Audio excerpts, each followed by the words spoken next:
and happy Friday. WebCME wants you to start your weekend with a win. Today's clinical connection is wound healing terminology. Today we're going to focus on the terms repair and regeneration.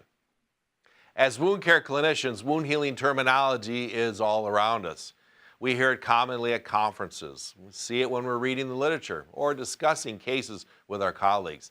And it's important that we understand the terms that are being thrown around. Two commonly used terms are wound repair and regeneration. These are different, and you need to understand the difference between repair and regeneration. Regeneration is a healing process where we're returning the injured tissue to its original structure and function. And this happens in partial thickness wound healing. In partial thickness wound healing, the wounding only involves the epidermis and the dermis, and the healing process is via epithelialization. As you know, this occurs when there's proliferation and lateral migration of the epithelial cells across the surface of the wound to create a healed state. In the process we refer to as regeneration, the new tissue is exactly the same as the tissue that's there before the injury. And we return that tissue, that area, to its original function and structure. The strength of that tissue is exactly the way it was before the injury. In contrast, here's an example of a patient with partial thickness wounding. As you can see, it's fairly superficial. Epidermis and dermal layers only. The healing is through epithelialization. In repair, there is a different process that is taking place.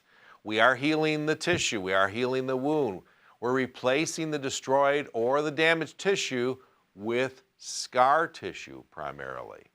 And this process is relegated and happens in full thickness wounds. In full thickness wound healing, the wounding involves total loss of the epidermis and dermis, but also extending this injury into the subcutaneous tissues. The injury may also involve deeper tissues, muscle, fascia, and bone.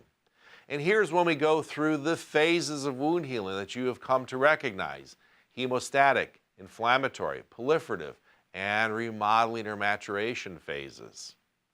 We need to remind ourselves that the tissue that is present after a wound is healed in a full thickness wound, it is not the same as before the injury.